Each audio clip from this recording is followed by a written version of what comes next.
Welcome to Samba Samba. Enjoy the video.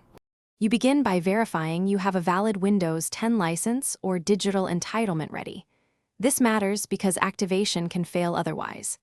Next, back up your documents, pictures, and app data to an external drive or cloud and confirm the backup can be opened.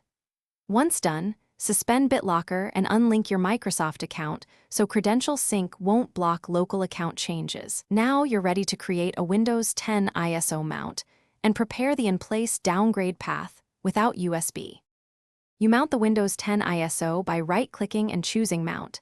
This gives you a virtual DVD drive to run setup. EXE. When setup launches, choose custom options carefully. If you want to preserve user files, pick Keep Personal Files, otherwise select Nothing for a clean install. The Y is to avoid conflicting system files.